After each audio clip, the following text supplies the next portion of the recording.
Falamos domingo passado sobre a Igreja Missional de Jerusalém e queremos compartilhar com os irmãos nesta noite sobre a Igreja Missional de Antioquia. E queremos dizer que como tema, poderíamos usar como tema essa noite, para essa meditação, vivendo tempos de Antioquia. Marca isso no seu coração aí, vivendo tempos de Antioquia. É um relato, é uma análise da vida, do comportamento da igreja de Antioquia e o que nós podemos tirar de lição para os nossos dias. Atos capítulo 19,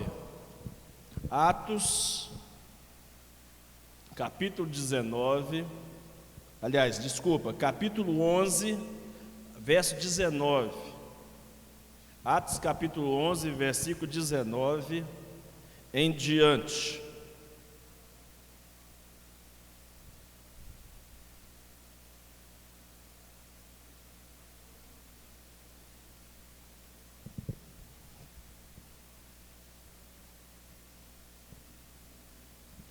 Atos, capítulo 11, a partir do verso 19.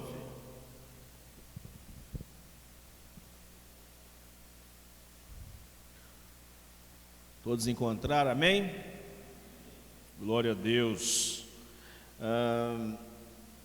Diz assim a palavra do Senhor: Então, os que foram dispersos por causa da tribulação que sobreveio a Estevão, se espalharam até a Fenícia, Chipre e Antioquia, não anunciando a ninguém a palavra, senão somente aos judeus. Alguns deles, porém, eram de Chipre e de Cirene, e que foram até Antioquia. Falavam também aos gregos, anunciando-lhes o evangelho do Senhor Jesus. E a mão do Senhor estava com eles, e muitos, crendo, se converteram ao Senhor. A notícia a respeito deles chegou aos ouvidos da igreja que estava em Jerusalém, e enviaram Barnabé até Antioquia. E tendo eles chegado e vendo a graça de Deus, alegrou-se e exortava a todos a que, com firmeza de coração, permanecessem no Senhor, porque era homem bom, cheio do Espírito Santo e de fé, e muita gente se uniu ao Senhor. E partiu Barnabé para Tarso à procura de Saulo, e tendo-o encontrado, levou para Antioquia, e por todo um ano se reuniram naquela igreja, e ensinaram numerosa multidão. Em Antioquia foram os discípulos pela primeira vez chamados cristãos.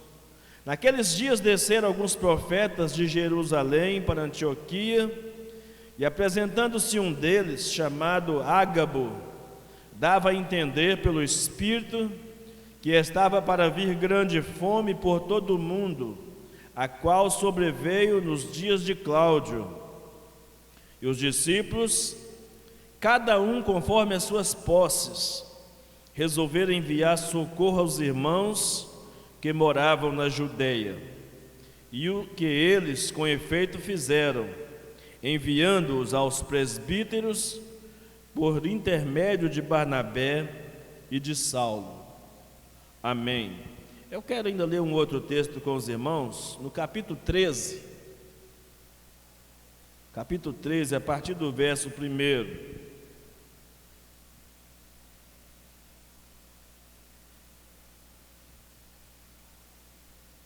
Atos capítulo 13, a partir do verso 1.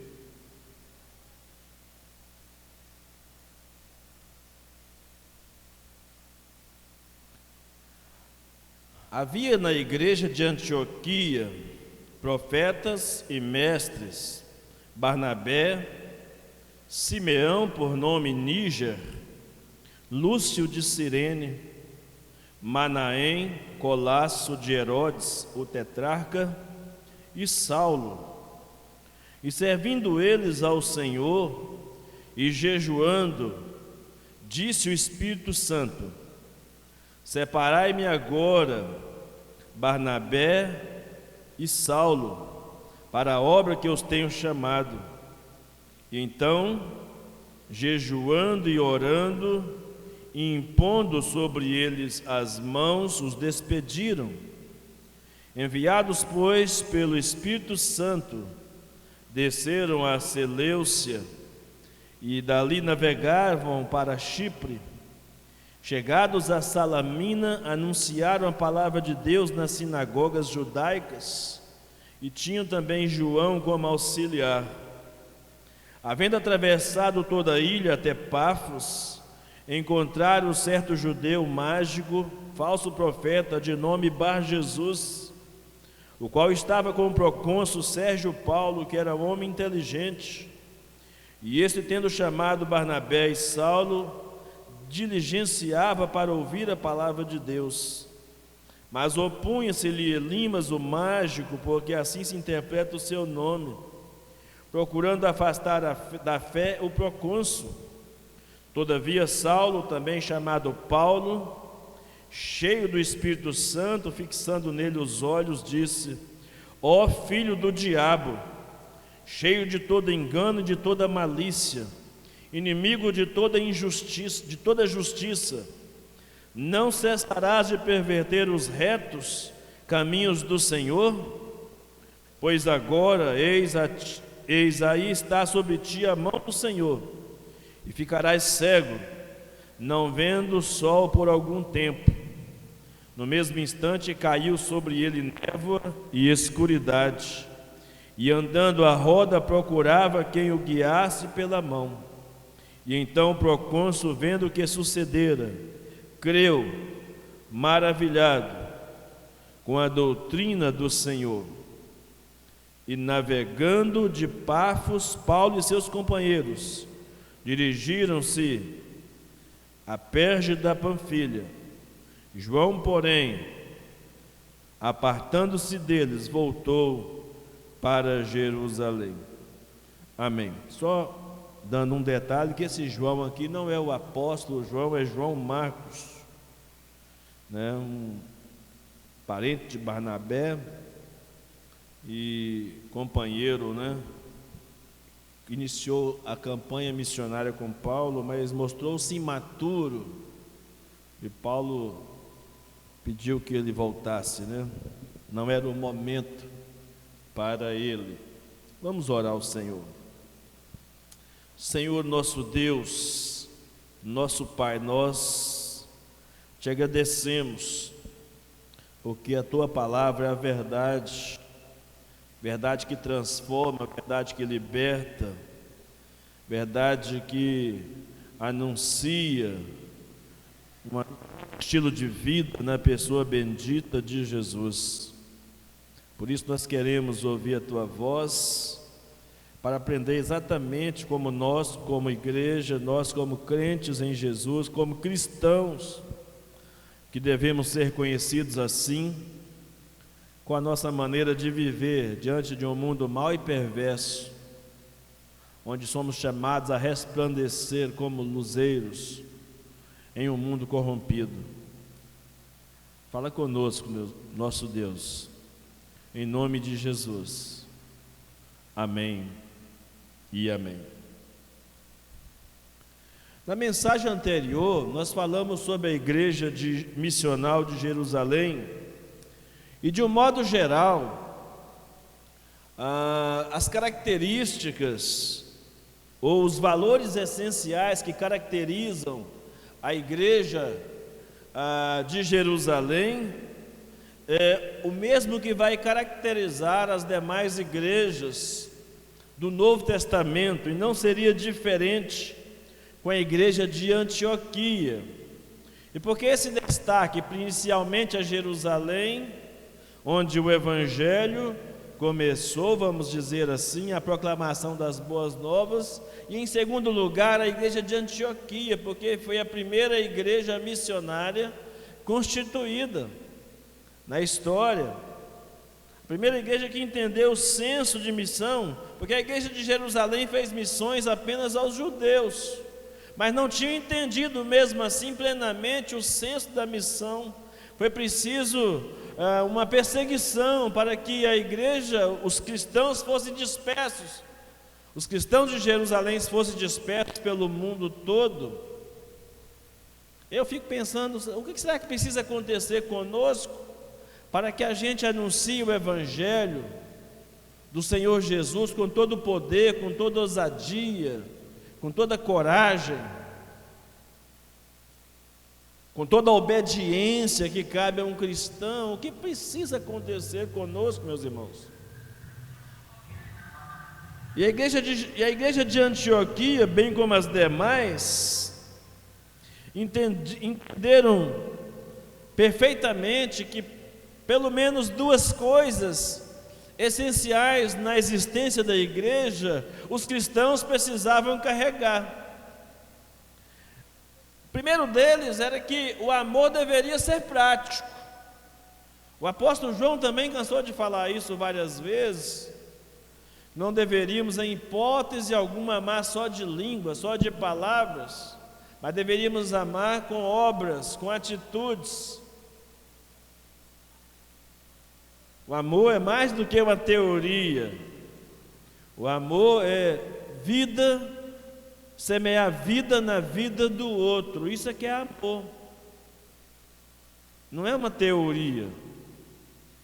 Não é uma palavra ou uma expressão tão desgastada, e alguns querem dizer até muitas vezes em várias línguas a mesma coisa. I love you, né? Eu amo você, e vai falando as várias línguas, né? Tem gente que sabe de cor a declarar eu amo você a alguém em várias línguas. Mas e na prática?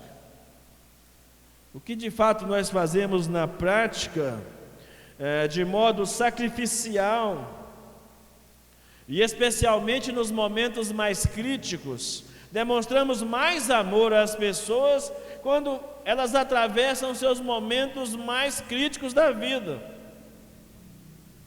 E outra coisa, amar quem nos ama é muito fácil. Jesus nos deu um grande desafio de amar os inimigos. Quando a lei dizia que deveríamos aborrecer os inimigos, Jesus, na sua graça, nos ensina que devemos amar até os inimigos. E talvez a maior expressão do amor seja o perdão. É quando você não deixa mais tatuado no seu coração as marcas da ofensa que alguém lhe fez. Seu coração fica liberado para amar, para estender a mão ao outro, ao próximo, independentemente da ofensa que você recebeu. E amar e perdoar também não é amnésia, não é você esquecer. É você não usar isso como arma contra outra pessoa. É você não usar o seu perdão para humilhar a outra pessoa. É você, ao recordar dos fatos, perceber que você cresceu, que você amadureceu através daquela experiência, de modo que não lhe traga sofrimento, nem mágoas, nem ressentimentos. O dia que essas ervas daninhas forem arrancadas do seu coração, mágoas, ressentimentos, sofrimentos, né? O dia que isso for retirado do seu coração, você entendeu o perdão na sua plenitude. Você deu os passos necessários para a sua própria libertação, porque enquanto você não perdoa, quando você não demonstra o amor na prática através do perdão. E era isso que esses irmãos estavam fazendo, porque os judeus haviam monopolizado o evangelho para eles, não queria pregar aos gentios, mas agora é anunciado que haverá uma crise mundial, fome mundial. E aqueles irmãos de Antioquia, recém-convertidos, gentios, não judeus, agora são os primeiros a tomar a iniciativa de socorrer os irmãos judeus em Jerusalém. Algo que talvez em algum momento pudesse ser impensável de nossa parte. E não como um sentimento de vingança. Deve ficar claro isso. Ajudar o outro, ajudar o inimigo, não como um sentimento de vingança. Ou para de repente você tripudiar diante da situação e dizer: ó, eu tenho você aqui na minha mão, ó. Agora você vai comer na minha mão. Que isso não é perdão. Isso não é amor. Eu estou querendo levar vantagem da situação. Eu estou mais desenvolvendo um caráter opressor do que um caráter perdoador. E ainda aqueles que até digam que perdoam. Conheço muita gente que já me disse isso: pastor, eu perdoo, mas vai ter que vir arrastado aos meus pés para pedir perdão. Então não é perdão. Isso é mais teatro, humilhação. Mas pior disso, eu já ouvi de um outro que disse assim: nem se vier arrastado aos meus pés eu perdoo. Falei, puxa vida, que decepção. E de alguém que se diz cristão, se ouvir um negócio desse, é lamentável. Amado, enquanto você não perdoar, além de você não demonstrar o amor na prática, você fica escravo dos seus próprios sentimentos. O outro te ofendeu, causou mágoa, causou ressentimento, causou. Mas se você ficar nessa de vitimismo e continuar dizendo: ah, mas não é fácil, você sabe que não é fácil assim, pastor, esquecer esse negócio, deixar para lá.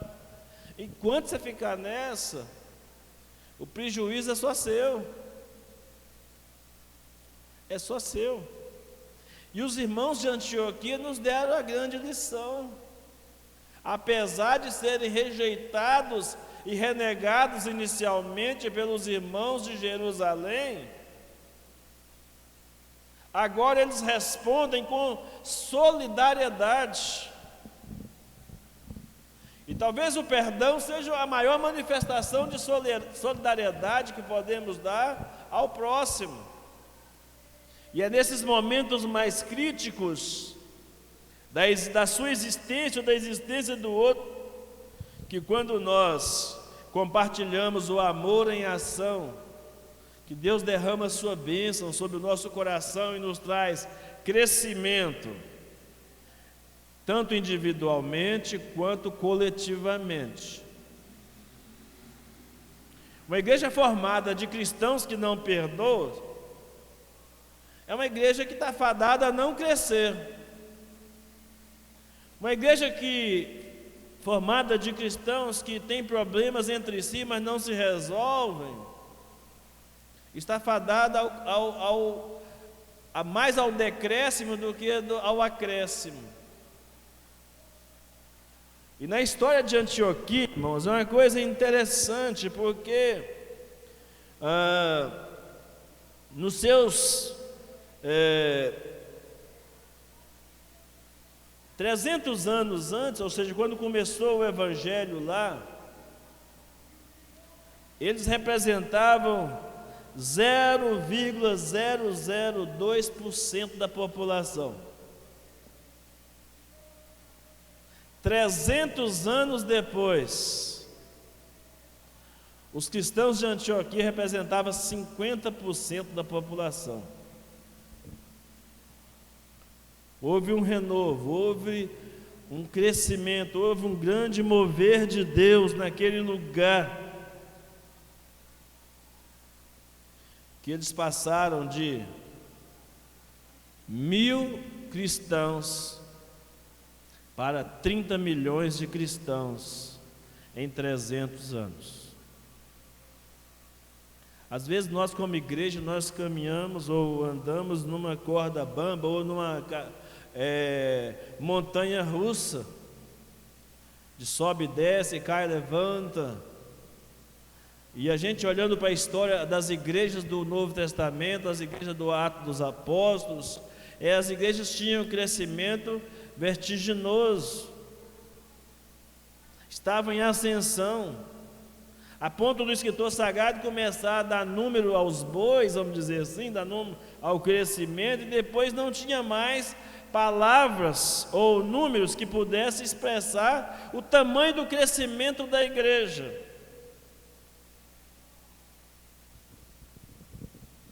Eu fui a 2 igrejas há um tempo atrás, que eu as conheci, tipo 15, 20 anos antes. Numa delas eu fui, tinha uns 20 anos que eu não ia àquela igreja, e quando eu tinha ido pela última vez, aquela igreja tinha aproximadamente 300 membros.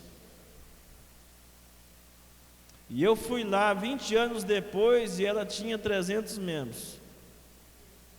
Continuava com os 300 membros. E fui numa outra,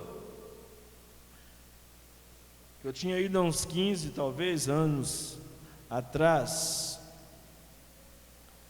E naquela época ela tinha cerca de 200 pessoas que frequentavam os seus cultos. É uma igreja que tinha batizado em um ano mais de 80 pessoas. Em um ano. Mas 15 anos depois, aliás, 15 anos não. 5 anos depois, eu fui àquela igreja e ela tinha 40 membros. Algo muito estranho deve ter acontecido ali. E aí eu fico pensando, olhando para os números, com aquela preocupação de não ser numerofóbico, né? Ter medo dos números, com aquela preocupação de não ser número idólatra, de idolatrar os números, e pensando o que acontece conosco quando nós não experimentamos um crescimento, primeiro em nossas vidas espirituais, e depois quando não experimentamos um crescimento como igreja, como povo de Deus, coletivamente. Então o primeiro diagnóstico é como está o nosso amor. De que forma manifestamos o nosso amor às pessoas que convivem conosco no dia a dia, a começar pela nossa família e depois com as pessoas, vizinhos, colegas de trabalho, de escola, pessoas da sua mesma rua, a tal ponto que possamos de alguma forma prática expressar amor por aquelas pessoas. Essa semana eu fiquei pensando nessa mensagem a semana toda e pensando o que seria para nós o amor em forma prática. Um missionário foi ser missionário numa cidadezinha aqui, não sei, não me lembro o nome, me parece que Periquito, se eu não estiver enganado, Papagaio, acho que é Papagaio. Periquito é aqui perto aqui de Patinga, para essas bandas aqui eu acho. E Papagaios é lá para o lado do oeste de Minas. O missionário foi ser missionário lá e chegou e viu uma cidade muito triste, muito feia. E ele teve uma ideia, fez um mutirão, fez uma campanha e entre os próprios moradores levantou várias latas de tinta e decidiu, juntamente com a população da cidade, pintar as fachadas das casas. E a partir das fachadas das casas, muitas casas foram pintadas completamente. E foram pintando de cores diferentes. E de repente virou notícia em vários jornais do estado de Minas Gerais. A revolução que aquela ação missionária do missionário da igreja daquela cidade havia realizado ao pintar as casas. Até que ponto nós nos ofereceríamos para capinar um lote de um vizinho por causa do amor de Cristo? Até que ponto eu poderia ir na casa do vizinho e dizer: vizinho, se você comprar tinta, ou então eu até te ajudo a comprar tinta, você tem disposição para pintar a sua casa? Eu vou pintar a sua casa junto com você. Vamos pensar no vizinho, não, vamos pensar nos nossos irmãos em Cristo aqui. A quantos irmãos em Cristo você já se ofereceu alguma vez para ajudá-los? Ou quantos de nós já fomos ajudados a ter a casa pintada ou reformada, né? Aí não vale a casa do pastor, né? Que todo mundo resolve querer ajudar só o pastor. Eu quero ajudar os outros. Ajudar os outros, ir lá no irmão e tal, e resolver, numa parceria com o irmão, ajudar o irmão. Separar um tempo. Eu estou dizendo de coisa prática, irmão, do dia a dia. O irmão está precisando de ir ao médico lá em Patinga, lá em Belo Horizonte. Aí você tem tempo, tem carro, tem disposição. Você fala: eu vou com você, irmão, eu vou junto. Antigamente tinha um negócio de marcar ficha no posto de saúde, eu não sei se tem isso mais. Aí você tinha que acordar de madrugada para ir marcar a ficha para o irmão lá, ou para a pessoa. Pequenas ideias, grandes vivências no Evangelho. Aí os irmãos vão trabalhando, vão mentalizando, memorizando, o que é que eu posso fazer para ajudar o meu irmão? Porque na hora da confraternização é mais fácil, né, irmão? Mas é uma coisa que a gente poderia fazer também, uma confraternização. Mesmo que esse tempo de pandemia, ainda dá para ir tomar um café na casa de alguém, com todos os cuidados que a gente precisa ter, dá para fazer isso. A pandemia, de certa forma, nos impediu e nos engessou de fazer algumas coisas que nós poderíamos fazer. Estou dizendo até a mim mesmo, que eu poderia fazer. Mas essa semana inteira eu estou sendo bombardeado, incomodado com essa palavra. De que forma eu posso colocar o amor em ação? E o segundo valor essencial que essa igreja de Antioquia experimentou, é que ela começou a ter uma percepção de graça abundante de Deus sobre ela. E, ao mesmo tempo, quanto mais se experimenta da graça, você se dispõe a viver uma vida de discipulado.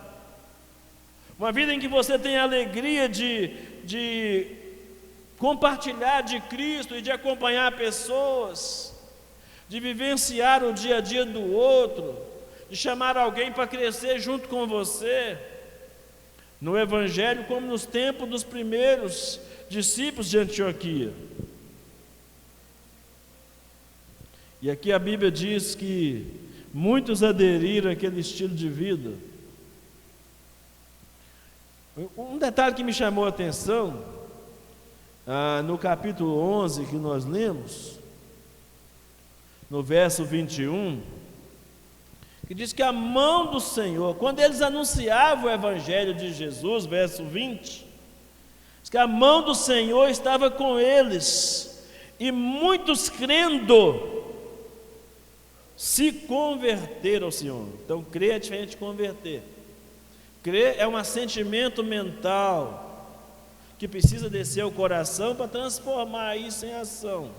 Converter é mudar a rota, mudar a direção, mudar de vida, mudar de comportamento, mudar de estilo. Isso é conversão. É você estar indo na direção e você muda completamente a sua rota. E crer é um assentimento. Então você não basta só crer, você precisa mostrar na prática que houve uma mudança no seu estilo de vida. É isso que o verso 21 está dizendo que aconteceu com aqueles irmãos. Inicialmente eram pessoas comuns, até sem nome. Diz aqui, alguns que eram de Chipre, alguns que eram de Cirene, e que estavam em Jerusalém naquele dia da descida do Pentecostes, inflamados, cheios do Espírito Santo, foram a Antioquia, alguns, mas não deu nome, eram missionários anônimos, gente comum como você, no seu dia a dia, que foi anunciar, foi levar o Evangelho a outras pessoas. Eu ia dizer como você e eu, mas talvez alguém pudesse pensar, né, que pastor não é pessoa comum, pastor é bicho de outro mundo, né? Mas eu me sinto uma pessoa comum, com as mesmas responsabilidades que vocês, talvez um pouquinho mais. E também, quanto mais lhe é dado, mais lhe será cobrado também. Com certeza. Então, esse é um relato assim por alto do que eram os valores essenciais que estavam dominando a igreja de Antioquia e os levando a uma revolução para os moldes daquela época, para o estilo de vida daquela época, vivendo numa região, numa cidade cheia de corrupção, cheia de imoralidade. O estilo de vida desses irmãos, impressionaram os moradores de Antioquia. Antioquia apesar de ser uma cidade importante lá da Síria, mas ela era muito conhecida por causa de um vale, o Vale de Dáfnis, que era ali muito próximo, e ali onde acontecia entre os gregos toda sorte de perversidade, toda sorte de idolatria, toda sorte de imoralidade. Eles diziam que faziam sexo com os deuses, sexo entre eles, e era uma coisa terrível, uma podridão terrível. Era uma degradação moral naquela região de Dáfnis, bem próximos. E muitas vezes Antioquia era até citada, Antioquia perto de Dáfnis. E nesse ambiente de uma sociedade que experimentava ao seu redor todo o mau cheiro da corrupção e da imoralidade, uma igreja começa agora a erguer, levantar a fumaça, o cheiro do perfume de Cristo em suas vidas, que iam impactando a vida de outras pessoas com o seu estilo de vida. A ponto de dizer aqui que quando vem, aí o que está acontecendo lá, de repente chega lá em Jerusalém, olha, tem um mover diferente acontecendo entre os gentios, nós não sabemos o que é, alguém precisa lá saber, precisa ir lá ver. Os judeus ainda estavam tanto quanto incrédulos a saber que de repente algo semelhante ao que tinha acontecido em Jerusalém estava acontecendo em Antioquia. Então manda alguém lá, manda Barnabé. Veja como é, quando tem algum acontecimento, alguma coisa sendo moldada e movida pelo Espírito Santo, até a indicação da pessoa que vai para o lugar é a indicação certa. Não poderia ser uma pessoa melhor do que Barnabé para poder ir àquele lugar. Olha as descrições que a Bíblia faz desse homem. Homem bom, cheio do Espírito Santo e de fé, homem que tinha firmeza na palavra, porque exortava a todos com firmeza de coração, havia aprendido a se alegrar com o mover do Espírito Santo e com a graça de Deus na vida das outras pessoas, um coração extremamente generoso, um homem que tinha o dom da liberalidade em repartir, o dom da liberalidade em repartir. Engraçado que a gente vê as pessoas pedindo dom de língua, dom de cura, dom de profecia, dom de revelação, E você vê poucas pessoas pedindo a Deus: Deus, eu queria ter um dom como esse. Porque não é fácil ter um dom como esse. O dom da liberalidade de compartilhar, ou de partilhar o que eu tenho com os outros. Em que eu vou usar uma filosofia de vida que o que é meu é seu. Porque a filosofia dos fariseus, da época do cego de Jericó, da época do bom samaritano, é que o que é meu e o que é seu é meu também. Mas os irmãos de Antioquia haviam aprendido, e agora com a instrumentalidade do servo de Deus chamado Barnabé, eles estavam aprendendo a partilhar, a ter a liberalidade em compartilhar, a ponto do escritor sagrado mencionar que eles todos compartilhavam de acordo com as suas posses. Quem tinha mais partilhava mais, quem tinha menos partilhava menos.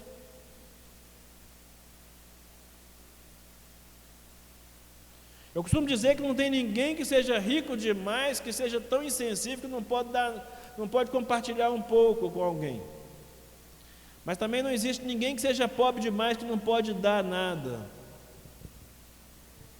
Quando a Bíblia diz que muito melhor coisa é dar do que receber. E os irmãos de Antioquia aprenderam isso, e isso foi reforçado com o estilo de vida que Barnabé trouxe para implantar na igreja. Mais para frente vamos trazer uma reflexão para os irmãos sobre Barnabé especificamente. O caráter missional de Barnabé e como eu quero desafiar os irmãos a ser um Barnabé na vida de alguém.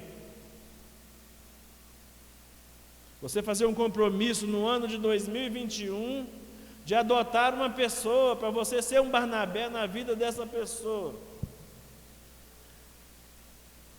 Estou dizendo mais para frente, porque nos domingos seguintes aí nós vamos dar um descanso do púlpito para os irmãos aqui, encontrar outros pregadores.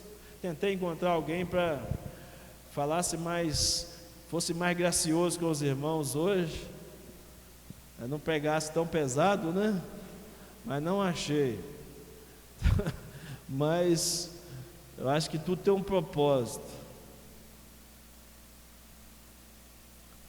Mas tudo que eu mais quero é ter mais graça nesse púlpito para poder pregar para os irmãos, mais graça e mais misericórdia, para que a graça e a misericórdia transformem nossos corações pelo poder de Deus. Então, amados, esta igreja destacou-se e teve um tratamento assim diferenciado na Escritura Sagrada aqui, ao mencionar sobre ela. Possuía essa igreja pelo menos 4 características fundamentais para uma igreja que quer fazer diferença na vida das pessoas. É o desafio, o que essa igreja experimentou de características, de qualidades, de valores, é o grande desafio para nós, a partir dos valores que eles tinham, de que o amor só pode ser amor se for colocado em ação, e de que a graça abundante de Deus deveria ser um estímulo para sermos comprometidos a fazer discípulos para Jesus. Esses 2 valores que tinha nessa igreja era explicitado através de 4 características da igreja de Antioquia. A primeira característica daquela igreja era o espírito evangelístico. O espírito evangelístico de Antioquia. Evangelismo, irmãos, é a proclamação do evangelho. Lógica, cronologicamente, é o primeiro dever dos crentes. Jesus colocou em primeiro lugar aos seus discípulos a grande comissão de ir fazer discípulos de todas as nações, ensinando todas as coisas que ele tinha ensinado e batizando essas pessoas. Batizar é imergir as pessoas no compromisso de pertencer. Batizar é mais do que ser inserido numa religião.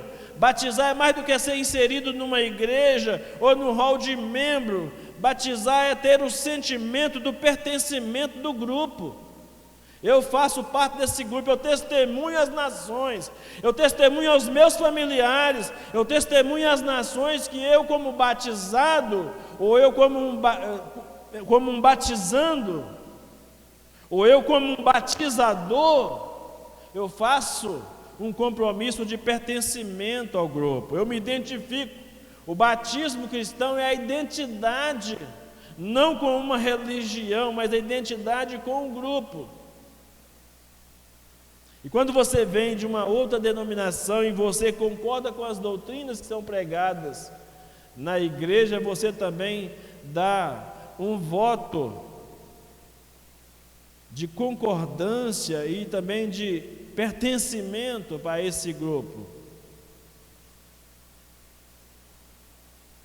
E o grupo aceita o seu batismo como sendo o batismo da imersão, como o batismo bíblico, como o batismo do pertencimento, do entendimento. Porque esse é o chamado, essa é a vocação da igreja. Fazer discípulos, ensinando as coisas que Jesus ensinou e os identificando com o corpo de Cristo através do batismo. Quando a igreja prega o evangelho, mas não batiza, a igreja não completou a sua missão. Quando alguém tem conhecimento do evangelho, mas se recusa o batismo, não compreendeu plenamente a missão e o chamado. E a igreja tem a responsabilidade de ensinar o chamado, a vocacionalidade de cada um. Então, a primeira qualidade, que era movida por aquelas duas percepções do amor e da graça, é o espírito evangelístico. Irmãos, evangelismo é a vida da igreja, tanto na doutrina como nas obras. Uma igreja que não é evangelizadora perde a sua característica evangélica, porque o ser evangélico não é caracterizado pela placa da igreja, nem pela denominação da qual se pertence. O ser evangélico é marcado pela investidura evangelística, do compartilhar as boas novas do evangelho. Você não pode ser um evangélico nominal. Você não pode ser um evangélico só de nome. Você tem que ser um evangelho de proclames. Você tem que proclamar o evangelho, para você de fato ser identificado como evangélico. Infelizmente esse nome, essa palavra está desgastada, porque as pessoas entenderam que ser evangélico é só ter um monte de igreja por aí, é só falar de Jesus, ou só ter uma ideia sobre um Jesus e você não vê vidas transformadas, não vê coisas diferentes acontecendo na vida das pessoas. Só o evangelho, irmãos, pode transformar. Guarde isso no seu coração. Somente o evangelho pode transformar a sociedade em todos os aspectos. O que acontece no mundo em termos de política e outros grupos, manifestações sociais que se levantam porque a igreja está falhando no cumprimento da sua missão. Igreja que não evangeliza é igreja que não cresce, porque não cumpre o seu chamado principal. Um dia falei sobre isso, mas alguém me disse: pastor, mas o chamado principal da igreja é a adoração. Eu disse: perfeito, mas a adoração que não se manifesta na proclamação não é adoração verdadeira,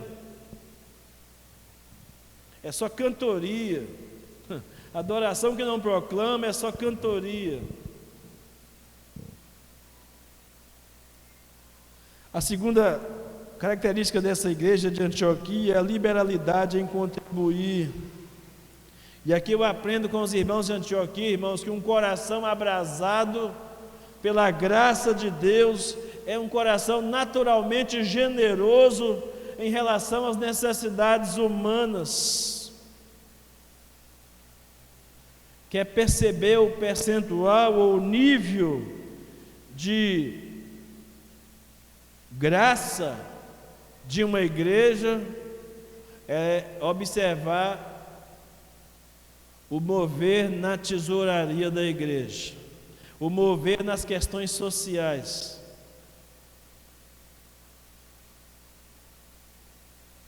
O mover das questões humanitárias.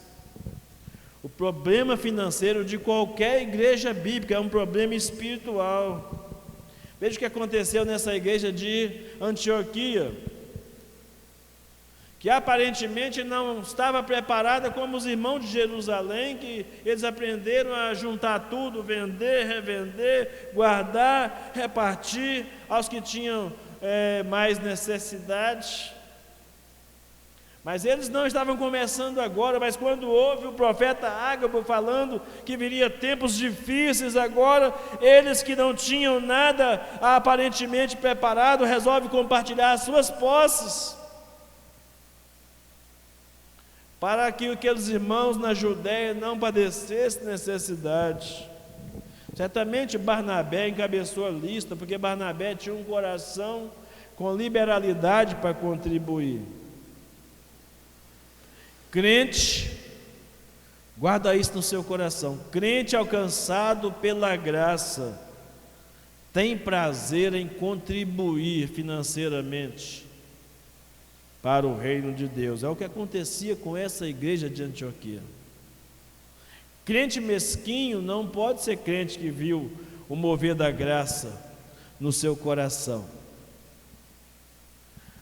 A terceira característica dessa igreja é a ação missionária da igreja.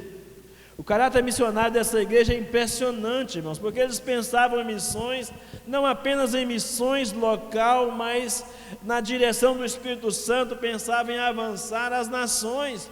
E depois de um ano que o apóstolo Paulo estava ali, ele é separado juntamente com Barnabé e João Marcos para irem a outros povos, a outras nações, para pregar. De tanto eles orarem, de tanto jejuarem, de tanto buscarem a dependência do Espírito Santo, eles foram incomodados para sair das quatro paredes e avançar. E eu te pergunto nessa noite, qual que é o seu plano? Você, pessoalmente, você, irmão fulano de tal, irmã fulano de tal, você tem um plano para a sua igreja local? Ah, pastor, esse negócio de plano é com o pastor. Não, é o seu plano. Qual que é o seu plano? Você começou 2021 falando assim, eu vou fazer esse ano isso, para ajudar a minha igreja. Eu quero ver a minha igreja crescer esse ano. Então, eu já tenho um plano traçado aqui. O que eu vou fazer para ajudar a minha igreja a crescer? Qual que é o seu plano para 2021? Para fazer a sua igreja crescer? Você já traçou o seu plano? Qual que é o seu plano para a igreja local? Como é que você pensa em ajudar a sua igreja no cumprimento da sua missão? Aí eu estou pensando em fazer isso, pensando em fazer aquilo. Quer dizer para os irmãos que só essa semana eu já pensei em trocentas coisas. Mas eu tive que me render de joelhos ontem e dizer, Deus, eu tenho estratégias que não passarão do papel ou do sonho dos planos se não for colocado em ação. Serão só mais. E precisa de ir além do sonho. Precisa se tornar realidade na comunidade. Primeiro na minha comunidade de fé. Depois na minha comunidade, bairro onde eu moro. Um modo de alcançar as pessoas. Qual a sua visão missionária para o mundo? Qual o amor que você dispensa por missões? Você acredita em missões? Você acha que você foi alcançado por missões ou não? E qual é o nível de retribuição que você tem no seu coração, a ponto de se envolver na obra missionária de alguma forma, mais do que só fazer campanha ou dar uma oferta, ou do que orar por missões? Ah, pastor, ainda é necessário fazer missões nesses dias? O que você acha? Ainda é necessário? E em último lugar, essa igreja de Antioquia, ela tinha a sã doutrina. Então ela tinha um espírito evangelístico, liberalidade em contribuir, tinha uma ação missionária alinhada com o Espírito Santo, na dependência do Espírito Santo. E essa igreja agora, ela se vê todas essas ações que ela movimenta no seu dia a dia, como uma base muito sólida da sã doutrina. Uma doutrina que não os encaixotou. Quero que os irmãos entendam muito bem isso. O meu entendimento, o seu entendimento doutrinário não pode nos encaixotar, nos pegar e colocar dentro da caixa de sapato, dizer, fica aí, guarda isso aí, conserve isso aí. Não. Uma doutrina que faz a gente se relacionar com as pessoas. Hoje, enquanto estava trabalhando, eu aproveitei para falar com duas pessoas. E uma delas me disse assim, olha, eu não tenho igreja nenhuma. E a outra era católica. A católica disse, olha, eu gostei demais de trabalhar, eu não sabia que era bom trabalhar ao lado de um pastor desse jeito. E o outro que não trabalhou, mas eu aproveitei no momento de lanche, né, de água que estava tomando e falei com ele. Esse que não tinha religião nenhuma.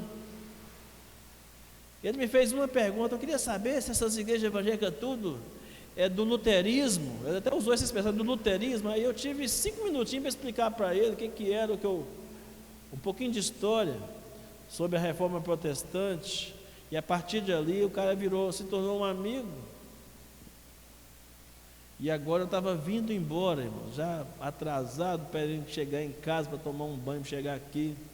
E aí no estacionamento da escola Antônio Silva, eu estava entrando no meu carro, aí ele chegou para entrar no carro dele e disse, pastor, me aguarde. Eu só, ótimo. Não sei o que é esse me aguarde, mas ele falou, me aguarde. Eu vou aguardar. Mas eu disse assim, eu não vou esperar, não vou aguardar, assim, 100% aguardar. Eu tenho o telefone dele no grupo lá do Enem, e eu vou mandar uma mensagem para ele, não sou bobo. Antes que eu vou ser proativo. Não vou esperar ele reagir, ele agir para eu poder reagir, eu vou agir primeiro. Está entendendo, irmãos? E aí, uma doutrina, o que me chamou a atenção é que a sã doutrina não fez com que os irmãos de Antioquia criassem uma barreira entre eles e os judeus. Eles entenderam plenamente, o apóstolo Paulo, naquele tempo que esteve com eles, certamente disse a eles que com a morte e ressurreição de Cristo, a barreira de separação havia sido derrubada. E agora ele formava um novo povo entre judeus e gentios, o povo de Deus. Então você e eu estamos sendo convocados para ser ou para viver tempos de Antioquia, meu irmão, onde haverá um alcance de um número significativo de pessoas à fé cristã, onde a igreja possa ter a sua equipe missional, onde a igreja aprenda a se habilitar a ouvir a voz do Espírito Santo e a agir de acordo com a direção do Espírito Santo. O segredo não é você perguntar a Deus o que eu vou fazer. O segredo é você perguntar a Deus o que o Senhor está fazendo. Eu quero me unir ao Senhor naquilo que o Senhor está fazendo, para que o bairro Bromélias e a cidade de Timóteo e até outras nações sejam impactadas com o mover de Deus através de nós. É tudo que desejamos. Então, o grande desafio para nós é nos apegarmos às qualidades positivas dessa igreja, esforçarmos para não cair nos mesmos erros, porque essa igreja não era uma igreja perfeita. Com o passar do tempo, ela se esfriou também um pouco na fé, como várias igrejas na Ásia Menor. Tinha dificuldades. Essa igreja que era tão abundante na graça, nos seus tempos finais, estava tendo dificuldade de se abundar nessa graça. É por isso que muita gente muitas vezes diz que o mais importante não é como você começa, é como você termina. Mas eu sou partidário da ideia de que toda caminhada ela é importante, do começo ao fim.